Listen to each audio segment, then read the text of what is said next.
먼 옛날 어느 나라의 한 마을에 부유한 농부가 살았다. 농부에게는 세 아들이 있었다. 군인인 시몬, 뚱뚱보 타라스, 그리고 바보 이반이었다.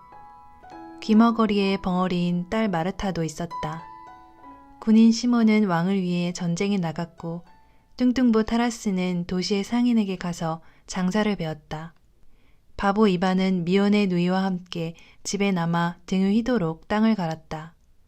군인 시몬은 높은 지위와 땅을 하사받고 귀족의 딸과 결혼했다. 시몬은 봉급을 많이 받고 넓은 땅을 소유했지만 근근히 살아갔다. 귀부인 아내가 돈을 물쓰듯 쓰는 바람에 벌어온 돈이 남아나지 않았기 때문이다. 그래서 시몬은 소작료를 받으러 자신의 땅으로 갔다. 하지만 관리인이 말했다. 돈이 어디서 나오겠습니까? 우리는 소도 연장도 말도 쟁기도 썰에도 없는걸요. 일단 이런 것들이 있어야 돈이 들어올 거 아닙니까? 시몬은 아버지에게 가서 말했다. 아버지는 부자신데 저한테 아무것도 안 주셨어요. 재산을 나눠 3분의 1을 저에게 주세요. 그러면 제 땅을 늘릴 수 있을 거예요. 하지만 노인은 거절했다. 네가 우리 집에 해준 게 아무것도 없는데 왜 내가 너한테 재산의 3분의 1을 줘야 하는 거냐? 이건 이반과 마르타에게 불공평한 처사야. 그러자 시몬은 이렇게 대답했다. 이반은 바보잖아요. 마르타는 노처녀인데다 듣지도 말하지도 못하고요. 그 애들에게 재산이 무슨 필요가 있어요? 노인은 이반이 뭐라고 하는지 들어보자 라고 했고 이반이 말했다. 형이 원하는 걸 주세요. 그리하여 군인 시몬은 아버지의 재산에서 자기 몫을 챙겨 자기 땅으로 이전했다. 그러고는 곧 다시 왕을 위해 일하러 떠났다. 뚱뚱보 타라스 역시 많은 돈을 모았고 상인의 집에 장가들었다. 하지만 더 많은 돈을 원한 타라스는 아버지에게 가서 말했다. 저에게도 제 몫을 주십시오. 하지만 노인은 타라스에게도 재산을 나누어 주고 싶지 않았다. 너는 이 집에 보태준 게 아무것도 없다. 우리 집에 있는 건 모두 이반이 일하여 얻은 것인데 왜 우리가 이반과 마르타에게 못할 짓을 해야 하니? 그러자 타라스가 말했다.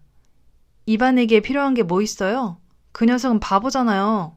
장가도 못 갈 거예요. 시집올 사람이 아무도 없을 테니까. 벙어리 마르타도 마찬가지고요. 이반, 곡식의 반을 나한테 다오. 연장은 필요 없어. 가축 중에서는 회색 종자만 가져갈게. 어차피 땅을 가는데 도움도 안 되잖니? 이반이 웃으면서 말했다. 형이 원하는 걸 가져가세요. 나는 이래서 더 많이 벌면 되니까요. 그래서 가족들은 타라스에게도 한 몫을 떼주었다.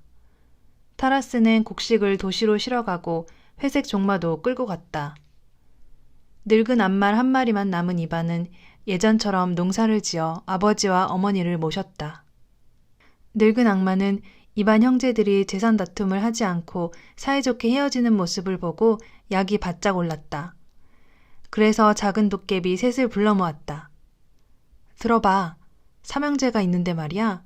군인 시몬, 뚱뚱보 타라스, 그리고 바보 이반이라고. 이 셋은 마땅히 싸워야 하는데 평온하게 살면서 사이좋게 지내지 뭐야. 바보 이반이 내 일을 완전히 망쳐놨어. 너희 셋이 가서 그 삼형제에게 달려들어 서로 쥐어뜯고 싸울 때까지 그놈들을 괴롭혀. 할 수 있겠어? 그럼요, 할 수 있어요. 도깨비들이 대답했다. 어떻게 할 건데? 먼저 그놈들을 망하게 할 거예요.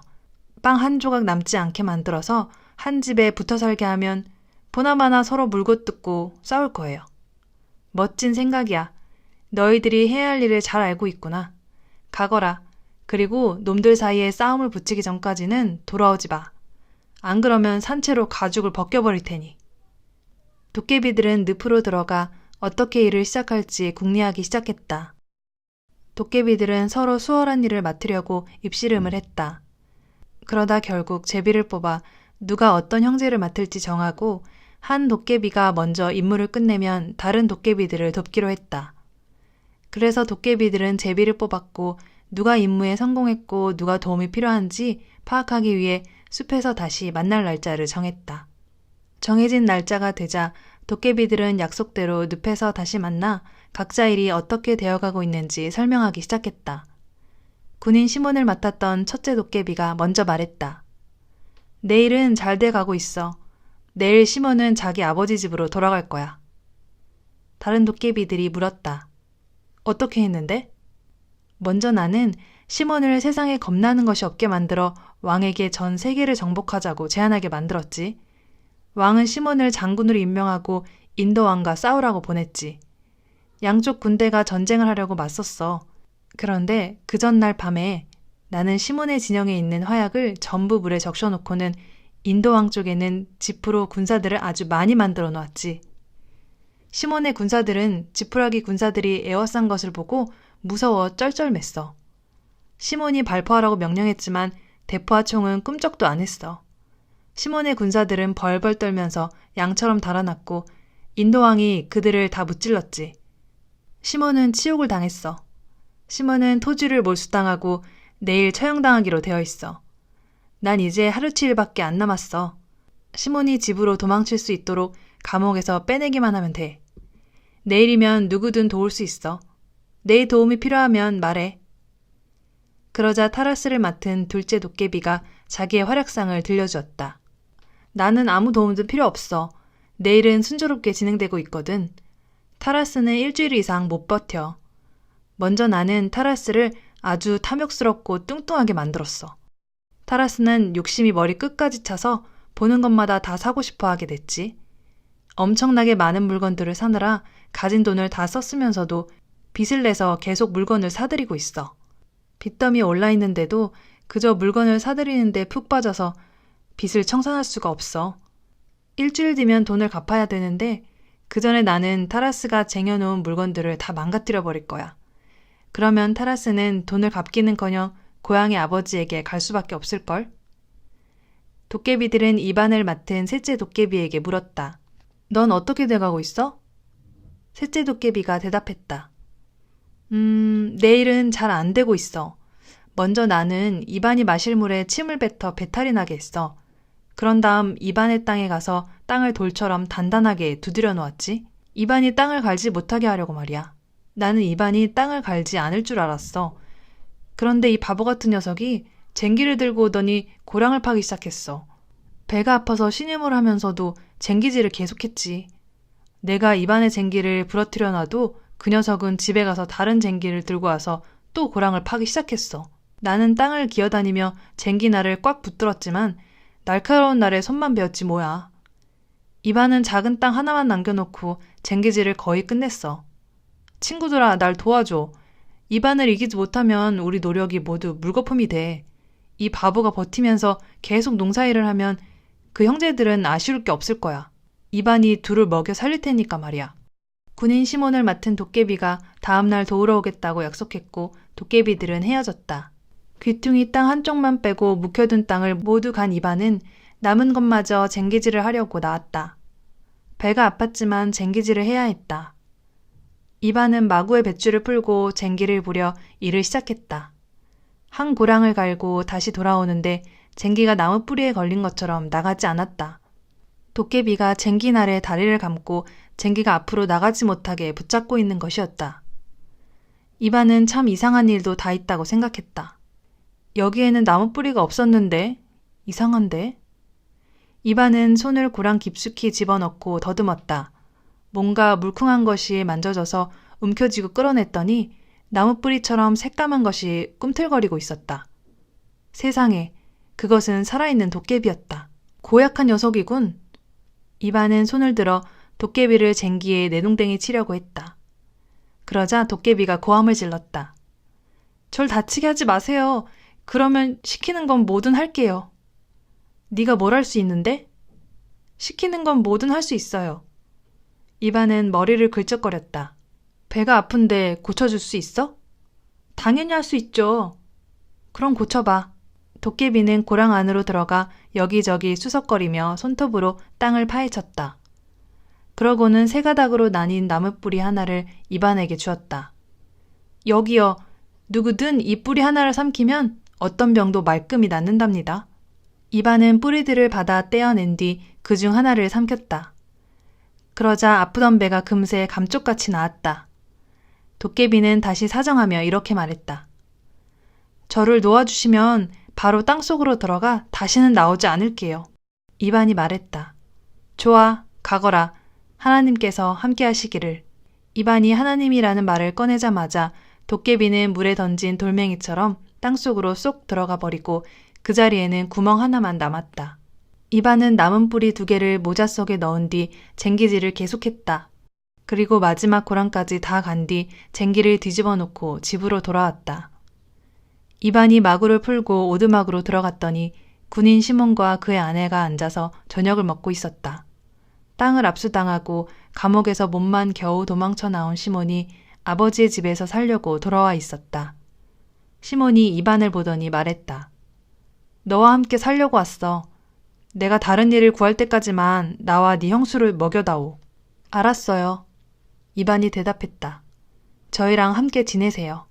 그런데 이반이 의자에 앉으려고 하자 귀부인이 이반의 몸에서 나는 냄새에 질겁하며 남편에게 말했다. 더러운 농부와는 식사할 수 없어요. 그러자 군인 시몬이 말했다. 네 형수가 너한테서 고약한 냄새가 난다는구나. 넌 밖에 나가서 먹으렴. 좋아요. 어차피 저는 밤에 밖에 있어야 돼요. 암말에게 풀을 뜯겨야 하거든요. 이반은 빵과 외투를 집어들고 암말을 데리고 들로 나갔다. 그날 밤 시몬을 맡은 도깨비가 임무를 마치고 약속한 대로 이반을 맡은 도깨비를 찾아왔다. 바보를 제압하는 데 도와주러 온 것이다. 도깨비는 들로 가서 친구를 열심히 찾았지만 친구는 없고 구멍 하나만 발견했다. 아무래도 무슨 나쁜 일이 벌어진 게 분명해. 내가 친구 대신 나서야겠군. 땅을 다 갈았으니 목초지에서 그 바보를 상대해야겠어. 그래서 도깨비는 목초지로 가서 이반의 풀밭을 물에 잠기게 했다. 풀들이 온통 진흙투성이가 되었다. 이반은 새벽녘에 목장에서 돌아와 낫을 간 뒤 풀밭으로 풀을 베러 갔다. 그런데 낫을 한두 번 휘둘렀을 뿐인데 날이 무뎌져 풀이 베어지지 않아 다시 갈아야 했다. 이반은 한동안 애를 쓰다가 중얼거렸다. 소용없군. 집에 가서 낫을 갈 숫돌을 가져와야겠어. 아예 빵 한 덩어리도 들고 와야지. 일주일이 걸리더라도 풀을 다 베기 전까지는 집에 안 갈 거야. 이 말을 들은 도깨비는 생각했다. 아주 질긴 녀석이군. 이런 식으로는 안 되겠어. 뭔가 다른 방법을 써야 돼. 이반이 돌아와서 낫을 간 다음 풀을 베기 시작했다. 도깨비는 풀 속을 기어다니며 낫자루를 붙잡고 낫끝이 땅속에 처박히게 만들었다. 이반은 이상하게 힘이 들었지만 늪 한쪽 귀퉁이만 남겨놓고 목초지를 풀로 다 뱄다. 도깨비는 늪으로 기어들어가 곰곰이 생각했다. 내 손을 베는 한이 있어도 녀석이 풀을 베지 못하게 방해해야지. 이반이 늪에 도착했다. 풀이 두꺼워 보이지도 않는데 낫을 휘둘러도 베어지지 않았다. 화가 난 이반은 온 힘을 다해 낫을 휘두르기 시작했다. 도깨비는 별수 없이 항복하고 말았다. 낫을 따라잡을 수 없는 데다 일이 틀어졌다고 생각한 도깨비는 덤불 속으로 뛰어들었다. 그런데 이반이 덤불을 잡고 낫을 휘두르다가 도깨비의 꼬리를 절반이나 잘라버렸다. 풀을 다 베고 난 이반은 누이에게 풀을 갈퀴로 긁어모으라고 한 뒤 다시 호미를 베러 갔다. 이반은 자루가 긴 큰 낫을 들고 갔지만 꼬리가 잘린 도깨비가 먼저 와서 호밀들을 마구 얽어 놓아서 큰 낫으로 베어지지 않았다. 그러자 이반은 집에 가서 작은 낫을 들고 와 호밀을 베어 전부 걷어들였다. 이제 귀리 차례군. 꼬리가 잘린 도깨비는 이 소리를 듣고 생각했다. 호밀밭에서는 이 녀석에게 졌지만 귀리밭에서는 꼭 이기고 말 거야. 아침까지만 두고 보자. 이튿날 아침이 되자 도깨비는 서둘러 귀리밭으로 달려갔다. 그런데 이반이 귀리를 벌써 다 베어버린 게 아닌가? 나달이 조금이라도 덜 떨어지게 하려고 이반이 밤사이에 귀리를 벤 것이다. 도깨비는 화가 치밀어 올랐다. 날 만신창이로 만들더니 아주 진을 빼는구나, 바보 녀석. 이건 전쟁보다 더한걸. 이 빌어먹을 바보 녀석은 잠도 자지 않으니 당해낼 재간이 없군. 그렇다면 이제 이 녀석이 거둔 곡식 자루 안에 들어가 곡식들을 전부 썩혀버려야겠다. 그래서 도깨비는 호미를 쌓아놓은 데로 가서 다발 사이로 기어들어간 뒤 호밀을 썩게 하기 시작했다. 그런데 호밀들을 뜨겁게 하다 보니 자기 몸도 뜨거워져서 도깨비는 그만 스르르 잠이 들었다. 이반은 앞말에 마구를 채우고 누이와 함께 호밀을 실으러 갔다. 이반은 가리로 쌓아놓은 호밀을 수레에 던져넣기 시작했다. 2단째 던지고 다시 쇠갈퀴를 찔러 넣었는데 그만 도깨비의 등이 갈퀴발에 걸리고 말았다. 이반이 쇠갈퀴를 들어올리자 갈퀴발 사이에 살아있는 도깨비가 보였다. 꼬리가 잘린 도깨비가 갈퀴에서 뛰어내리려고 발버둥 치고 있었다. 이 고약한 녀석, 왜 또 왔어? 도깨비가 대답했다. 전 다른 도깨비예요. 먼저 본 도깨비는 제 동생이고요. 저는 당신의 형인 시몬과 함께 있었답니다. 네가 누구든 너도 똑같은 꼴을 당해야 돼. 이반이 도깨비를 수레에 내팽개치려고 하자 도깨비가 비명을 질렀다. 제발 놔주세요. 다신 나타나지 않고 시키는 일은 뭐든지 할게요. 네가 뭘 할 수 있는데? 원하시면 제가 무엇으로든 군인을 만들어낼 수 있어요. 군인을 멋에 쓰게? 어디서든 쓸 수 있어요. 그 군인들은 뭐든 하라는 대로 다 하거든요. 노래도 할 수 있어? 물론이죠. 당신이 원하신다면. 좋아. 그럼 몇 개 만들어줘. 그러자 도깨비가 말했다. 여기 호밀 한 단을 잡고 세워서 바닥을 두드린 다음 이렇게 말하기만 하면 돼요. 오 호밀단아, 내 종이여. 명령을 내리노라. 집단의 수만큼 군인이 나타나게 하라. 이반은 호밀단으로 바닥을 치면서 도깨비가 시키는 대로 말했다. 그러자 호밀단이 뿔뿔이 흩어지더니 모두 군인으로 변했다. 선두에 나팔수와 북을 치는 병사가 있는 연대가 하나 만들어졌다. 이반은 웃음을 터뜨렸다. 대단한 솜씨군. 굉장한걸? 여자들이 좋아하겠어. 이제 절 놔주세요. 도깨비가 말했다. 안 돼. 난 나다를 떨어낸 지프로 군인들을 만들 거야. 안 그러면 귀한 나다를 다 버리게 되잖아. 군인들을 다시 호밀단으로 만드는 법을 알려줘. 나다를 떨어야 하거든. 그러자 도깨비가 말했다. 따라하세요. 군인들 수만큼 호밀단이 되게 하라. 내 충실한 종들에게 명령을 내리노라. 이반이 따라하자 눈앞에 호밀단이 나타났다. 도깨비가 다시 사정했다. 이제 저를 놔주세요. 좋아. 이반이 도깨비를 수레 옆구리에 대고 손으로 붙잡아 갈퀴에서 빼냈다. 하나님께서 함께 하시기를. 이반이 말했다. 이반이 하나님이라는 말을 입 밖에 내자마자 이 도깨비도 물에 던진 돌멩이처럼 땅속으로 쑥 들어갔다. 그 자리에는 구멍 하나가 달랑 남았다. 이반이 집으로 돌아오니 둘째 형 타라스가 아내와 함께 앉아 저녁을 먹고 있었다. 뚱뚱보 타라스가 빚을 갚지 못하고 빚쟁이들을 피해 고향의 아버지 집으로 도망쳐 온 것이다. 타라스가 이반을 보더니 말했다. 예, 내가 다시 장사를 시작할 수 있을 때까지 네가 나와 네 형수를 먹여 살려야겠다. 이반이 말했다. 좋아요. 원하신다면 이 집에서 사세요. 이반은 외투를 벗고 탁자에 앉았다. 그러자 상인의 아내가 말했다. 난 이 시골뜨기와는 같이 앉아있을 수 없어요. 땀냄새가 지독해요. 그러자 뚱뚱보 타라스가 말했다.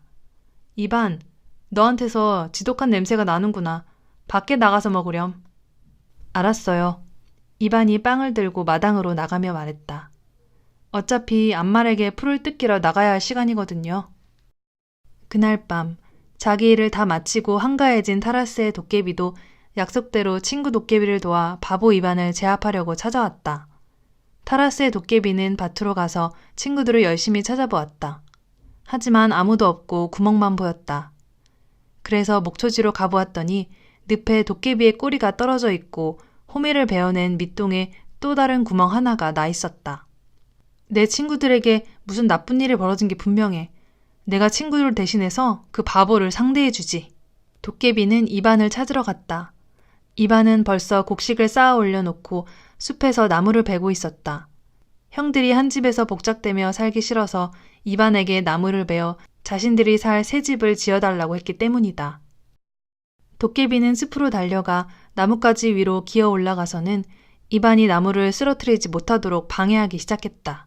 이반은 있는 힘껏 나무 밑동을 베어 쓰러뜨렸다. 나무가 쓰러지면서 삐딱하게 기울더니 그만 나뭇가지 사이에 걸리고 말았다.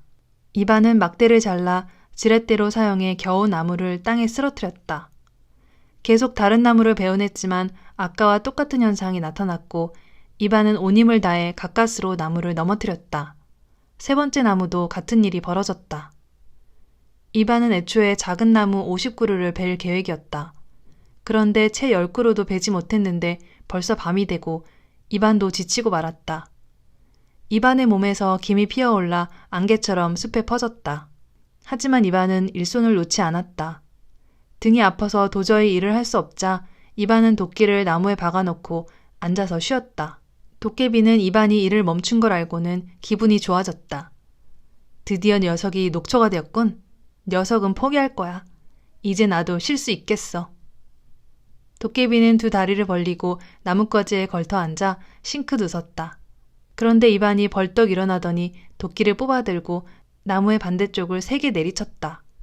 어찌나 세게 쳤는지 나무가 단번에 우지끈하고 쓰러져 버렸다. 도깨비는 전혀 예상을 하지 못하고 있다가 미처 발을 뺄 틈도 없이 쓰러진 나무에 손이 끼고 말았다. 나뭇가지를 쳐내던 이반은 살아있는 도깨비가 나무에 매달려 있는 걸 알아차렸다. 이반은 깜짝 놀랐다. 이 고약한 녀석 또 왔구나. 전 다른 도깨비예요. 저는 당신의 형인 타라스와 함께 있었어요. 네가 누구든 넌 끝장이야. 이반이 이렇게 말하며 도끼를 휘둘러 도끼자루로 도깨비를 치려고 했다. 그러자 도깨비가 애원을 했다. 제발 치지 마세요. 그러면 시키는 건 뭐든 할게요. 네가 뭘 할 수 있는데? 당신이 원하는 만큼 돈을 만들 수 있어요. 좋아. 그럼 좀 만들어봐. 도깨비는 이반에게 돈을 만드는 방법을 보여주었다. 이 떡갈나무 잎사귀를 한 줌 쥐고 손으로 비비면 땅에 금화가 떨어져 내릴 거예요.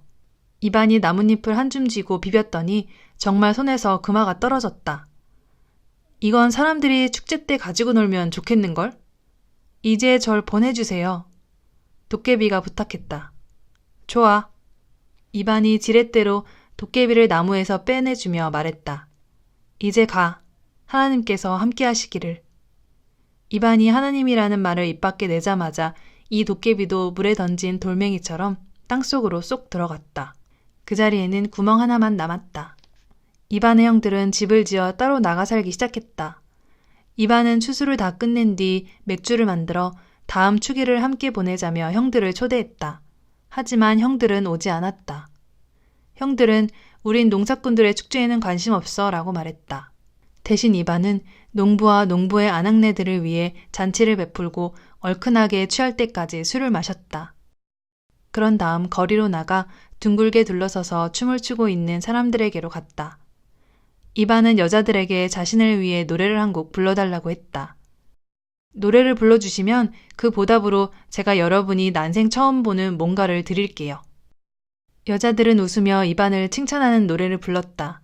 노래가 끝나자 여자들이 말했다. 자, 이제 선물을 주세요. 이반은 바로 가져올게요 라고 말하며 씨앗 바구니를 들고는 숲으로 달려갔다. 이 모습을 본 여자들은 웃음을 터뜨리며 저 사람은 바보야 라고 말하고는 곧바로 화제를 바꾸었다. 잠시 후 이반이 무거운 것을 잔뜩 담은 바구니를 들고 달려왔다. 이걸 드릴까요? 네, 주세요. 이반은 금화를 한 줌 집어 여자들에게 던졌다. 금화를 주우려고 달려드는 여자들의 모습을 여러분이 봤어야 했는데 주위의 남자들도 앞다투어 금화를 주우며 서로 빼앗으려고 몸싸움을 벌였다. 한 노파는 하마터면 사람들에게 깔려 죽을 뻔했다. 이반이 그 모습을 보고 웃었다. 이런 바보같이 왜 늙은 할머니를 깔아뭉개는 거예요? 조용히 하세요. 금화는 더 드릴게요. 이반은 금화를 좀 더 던졌다. 사람들이 죄다 몰려들었고 이반은 가지고 있는 금화를 다 던졌다. 사람들이 더 달라고 하자 이반이 말했다. 지금은 더 가진 게 없어요. 다음에 더 드릴게요. 이제 춤을 춥시다. 자, 노래를 들려주세요. 여자들이 노래를 부르기 시작했다. 노래가 별로네요. 이반이 말했다. 어디 노래 잘하는 사람 있어요? 사람들이 물었다. 금방 보여드릴게요. 이반은 이렇게 말하고는 헛간에 가서 호밀 한 단을 집어 나다를 떨궈낸 다음 세워서 바닥에 두드렸다. 자, 이제 해볼까? 이반이 말했다. 오, 호밀단아, 내 종이여, 명령을 내리노라. 집단의 개수만큼 군인이 나타나게 하라. 그러자 호밀단이 뿔뿔이 흩어지더니 수많은 군인이 되었다. 북과 트럼펫 소리와 함께 연주가 시작되었다. 이반은 군인들에게 연주하며 노래를 부르라고 명령한 뒤 이들을 끌고 거리로 나갔다. 사람들은 그 모습을 보고 깜짝 놀랐다. 군인들이 연주하면서 노래를 부르고 나자 이반은 누구도 따라오지 못하게 하고 군인들을 헛간으로 도로 데려갔다. 그리고 다시 호밀단으로 변하게 하여 원래 있던 자리에 던져두었다. 그리고는 집으로 돌아와 마구간에 누워 잠이 들었다. 다음 날 아침 소문을 들은 군인 시몬이 동생을 찾아갔다. 얘기해보렴. 군인들을 어디서 데려왔다가 어디로 데려갔니? 그게 형님하고 무슨 상관인데요? 이반이 물었다. 무슨 상관이냐고? 군인들이 있으면 뭐든 할 수 있어. 왕국을 얻을 수 있다고. 이반은 그 말을 듣고 놀랐다. 이런, 왜 진작 그렇다고 말을 안 하셨어요? 형님이 원하는 수만큼 군인을 만들어 드릴게요. 누이와 제가 나달을 떨어내고 짚을 많이 만들어둬서 다행이에요. 이반은 형을 헛간으로 데리고 가서 말했다. 형님, 제가 군인을 만들어드리면 당장 데리고 떠나셔야 돼요. 군인들을 다 먹이려면 하루 만에 마을이 거덜날 거예요. 시몬이 바로 군인을 데리고 떠나겠다고 약속하자 이반은 군인을 만들기 시작했다. 이반이 집단으로 타작마당을 두드렸다. 그러자 한 중대가 나타났다. 또 다른 집단을 두드리자 두 번째 중대가 나타났다. 이반은 들판을 가득 채울 만큼 많은 군인을 만들었다. 이 정도면 되겠어요? 이반이 물었다. 시몬은 기쁨에 넘쳐 말했다. 이 정도면 충분해. 고맙다, 이반. 별 말씀을요. 더 필요하면 오세요. 또 만들어 드릴게요. 지금은 집이 아주 많으니까요. 군인 시몬은 당장 자기 군대를 지휘하고 대우를 정비한 다음 전쟁을 하러 떠났다. 시몬이 떠나자마자 뚱뚱보 타라스가 나타났다. 타라스도 어제 일을 듣고는 동생에게 말했다. 금화가 어디에서 났는지 알려줘. 장사를 시작할 돈이 좀 있으면 온 세상의 돈을 다 끌어모을 수 있어. 이반은 깜짝 놀랐다. 이런, 진작 말씀하시죠. 형님이 원하는 만큼 금화를 만들어 드릴게요. 타라스는 뛸 듯이 기뻐했다. 우선 세 바구니를 채울 만큼 만들어줘. 좋아요. 숲으로 가요. 앞말에 마구를 채워 수레를 끌고 가는 게 좋겠어요. 형님이 그 말을 들고 오지 못할 테니까요. 두 사람은 숲으로 말을 몰고 갔고 이반은 떡갈나무 잎을 비비기 시작했다. 그러자 산더미처럼 많은 금이 만들어졌다. 이 정도면 되겠어요? 타라스는 기뻐서 어쩔 줄 몰랐다. 지금은 이걸로 충분해. 고맙다, 이반. 별 말씀을요. 더 필요하면 오세요. 나뭇잎은 얼마든지 있으니까요. 뚱뚱보 타라스는 금화를 쓸어 담아 술에 가득 싣고 장사를 하러 떠났다. 이렇게 두 형들이 집을 떠났다. 시몬은 전쟁을 하러, 타라스는 장사를 하러 갔다. 군인 시몬은 왕국을 정복했고 뚱뚱보 타라스는 장사를 해서 많은 돈을 벌었다. 두 형제는 서로 만나 시몬이 어떻게 군인들을 얻었고 타라스가 어떻게 돈을 구했는지 이야기를 주고받았다. 그러다 군인 시몬이 동생에게 말했다. 나는 왕국을 정복해서 호화롭게 살고 있지만 내 군인들을 먹여 살릴 만한 돈이 충분하지 않아. 뚱뚱보 타라스도 말했다. 저도 많은 돈을 벌긴 했지만 문제는 그 돈을 지킬 사람이 없다는 거예요. 그러자 군인 시몬이 제안했다. 이반에게 가자. 내가 이반에게 군인들을 더 만들어달라고 해서 너한테 줄게. 그 군인들로 네 돈을 지켜. 그리고 너는 이반에게 내 군인들을 먹여 살릴 돈을 만들어달라고 하면 되잖아. 두 사람은 이반에게 달려갔다. 사랑하는 이반, 군인들이 부족해. 건초 2가리 정도로 군인들을 만들어줘. 이반이 고개를 저었다. 싫어요. 군인은 더 이상 안 만들 거예요. 얼마든지 만들어주겠다고 약속했잖아. 약속한 건 알지만 더 만들진 않을 거예요. 왜 안 만들겠다는 거야, 이 바보 녀석아. 형님의 군인들이 사람을 죽였으니까요. 지난번에 길가에 밭을 갈고 있는데 한 여자가 울면서 수레관을 신고 가는 모습을 봤어요. 제가 누가 죽었는지 물었더니 시몬의 군인들이 전쟁에서 제 남편을 죽였어요 라고 대답하지 뭐예요. 전 군인들이 연주만 하는 줄 알았는데 사람을 죽였어요. 더 이상 형님에게 군인을 만들어주지 않을 거예요. 이반은 고집을 부리며 더 이상 군인을 만들려 하지 않았다. 뚱뚱보 타라스도 이반을 찾아와 그 말을 더 만들어 달라고 애원했다. 하지만 이반은 고개를 저었다. 아니요, 더 이상 그 말을 만들지 않을 거예요. 약속하지 않았니? 약속은 했지만 더 안 만들 거예요. 왜 안 만들겠다는 거야, 바보 녀석아. 형님의 금아가 미하일의 딸한테서 소를 빼앗아 갔으니까요. 그게 무슨 말이야? 말 그대로 빼앗아 갔다고요. 미하의 딸이 소 한 마리를 길렀어요. 그 집 아이들이 그 소의 젖을 먹였고요. 그런데 요 전날 아이들이 제게 와서 우유를 달라고 하더군요. 제가 너희 소는 어디 갔어? 라고 물었더니 아이들이 타라스의 관리인이 와서 엄마한테 금아 새 잎을 줬어요. 그러자 어머니가 소를 관리인에게 줘버려서 우리는 마실 게 없답니다. 라고 하더군요. 저는 형이 금아를 갖고 노는 줄 알았는데 형은 아이들의 소를 빼앗아 버렸어요. 다시는 형한테 금아 따윈 만들어주지 않을 거예요. 이반은 고집을 부리며 더 이상 군인과 돈을 만들어주지 않으려 했다. 그래서 형들은 가버렸다. 가는 길에 두 사람은 자신들이 안고 있는 어려움을 해결할 방법을 의논했다. 시몬이 제안했다. 자, 이렇게 하자. 너는 나한테 내 군인들을 먹여 살릴 돈을 주고 나는 네 돈을 지켜줄 만큼 충분한 군인들과 내 왕국의 반을 주는 거야. 타라스도 이 말에 동의하여 형제는 각자 가진 것을 나누었다. 그래서 형제는 둘 다 왕이 되고 둘 다 부자가 되었다. 이반은 집에서 부모님을 부양하고 벙어리 누이와 들에서 일하며 살았다. 이반이 마당에서 키우던 개가 옴이 올라 죽어가고 있었다. 개를 가엾게 여긴 이반이 누이에게서 빵 조각을 얻어 모자에 담아들고 가서 개에게 던져주었다. 그런데 모자에 구멍이 나 있어서 작은 뿌리 하나가 빵과 함께 땅에 떨어졌다. 늙은 개가 빵과 함께 뿌리도 주워 먹었다. 뿌리를 삼키기가 무섭게 개가 팔팔해지더니 뛰어놀기 시작했다. 짖기도 하고 꼬리도 흔들었다. 순식간에 건강을 되찾은 것이다. 이반의 부모님이 그 광경을 보고 신기해하며 물었다. 어떻게 개를 낫게 한 거니? 이반이 대답했다. 제게는 어떤 고통이든 낫게 해주는 작은 뿌리가 2개 있었어요. 이 개가 그중 하나를 삼켰고요.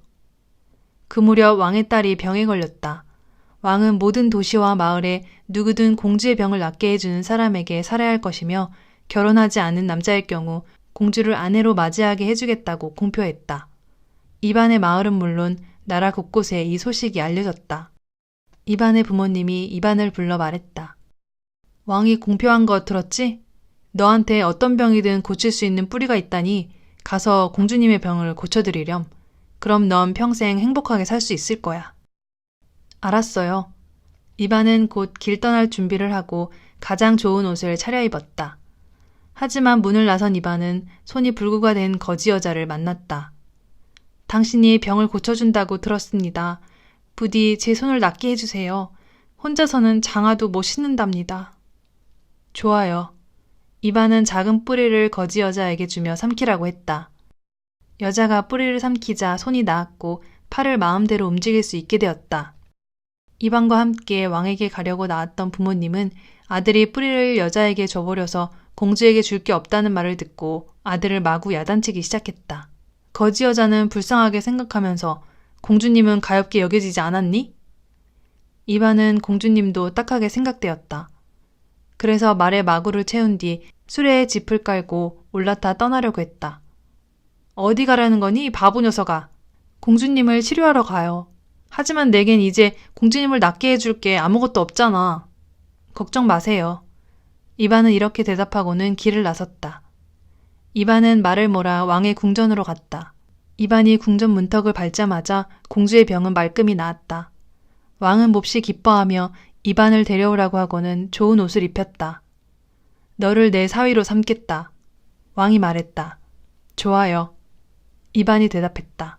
이반은 공주와 결혼했다. 얼마 안 되어 왕이 세상을 떠나자 이반이 왕자리에 올랐다. 그렇게 삼형제 모두 왕이 되었다. 형제들은 모두 나라를 다스리며 살았다. 장남인 군인 시몬의 나라는 번창했다. 시몬은 지프로 만든 군인들과 함께 진짜 군인들도 모았다. 10집마다 한 명씩 군인을 징집하라고 왕국 전체에 명령을 내렸고 군인들은 모두 키가 크고 몸과 얼굴이 깔끔해야 한다고 했다. 시몬은 그런 군인들을 많이 모아 훈련시켰다. 시몬은 자신에게 맞서는 사람이 있으면 당장 군인들을 보냈고 자기 하고 싶은 대로 했다. 사람들은 시몬을 점점 두려워하게 되었지만 시몬 자신은 편안하게 살았다. 시몬의 눈길이 닿는 것이나 원하는 것은 무엇이든 그의 차지가 되었다. 시몬은 군인들을 보내 자신이 원하는 것을 모두 가져오게 했다. 뚱뚱보 타라스도 편안하게 살았다. 타라스는 이반에게서 얻은 돈을 낭비하지 않고 크게 불렸다. 타라스는 왕국의 법과 질서를 도입했다. 자기 돈은 돈괴에 넣어두고 백성들에게는 세금을 뜯어냈다. 인두세를 걷었고 걸어가든 마차를 타든 통행세를 받았으며 신발, 양말, 옷, 장식에까지 세금을 매겼다. 타라스도 원하는 것은 뭐든 얻었다. 사람들은 돈을 벌기 위해 타라스에게 모든 걸 갖다 바치고 그를 위해 일하겠다고 했다. 모든 사람들이 돈을 원했기 때문이다. 바보 이반 역시 나쁘지 않게 살았다. 이반은 장인의 장례를 치르자마자 왕의 옷을 벗어 아내에게 주면서 장롱 안에 넣어두라고 일렀다. 그리고 삼배옷에 껑충한 반바지를 입고 농부들의 신발을 신고는 다시 일을 하기 시작했다. 따분해 살이 붓고 입맛도 잃은 데다 잠도 안 와. 그래서 이반은 아버지와 어머니, 벙어리 누이를 데려와 함께 살면서 예전처럼 일을 했다. 백성들이 말했다. 하지만 당신은 왕이 아니십니까? 그렇죠. 하지만 왕도 밥은 먹어야죠. 이반이 대답했다. 한 신하가 와서 고했다. 월급을 줄 돈이 없습니다. 알았어요. 그럼 급여를 주지 마세요. 그러면 왕을 위해 일할 사람이 아무도 없을 겁니다. 괜찮아요. 저를 위해 일하지 말라고 하세요. 그러면 각자 일할 시간이 더 늘어날 거예요. 그 사람들에게 걸음을 실어 나르라고 하세요. 치워야 할 것들이 아주 많아요. 백성들이 재판을 해달라고 이반을 찾아오기도 했다. 한 사람이 말했다. 저 사람이 내 돈을 훔쳤습니다. 그러자 이반이 말했다. 괜찮아요. 그 사람이 돈을 갖고 싶어 했군요. 사람들은 모두 이반이 바보라는 걸 알게 되었다. 왕비가 이반에게 말했다. 사람들이 임금님을 보고 바보라고 합니다. 괜찮아요. 이반이 대답했다. 이반의 아내는 이 문제에 대해 곰곰이 생각해 보았지만 아내 역시 바보였다. 남편의 뜻을 어찌 거를 수 있겠습니까? 바늘 가는 곳에 실이 가는 법인데요. 이반의 아내는 이렇게 말하며 자신도 왕비의 옷을 벗어 장롱 속에 집어넣은 다음 벙어리 신우에게 일을 배우러 갔다. 그렇게 일을 배워 남편을 돕기 시작했다. 현명한 사람들은 모두 이반의 왕국을 떠나고 바보들만 남았다. 돈이 있는 사람은 아무도 없었다. 이반의 백성들은 일을 하여 자기 힘으로 먹고 살고 다른 사람들도 먹여 살렸다.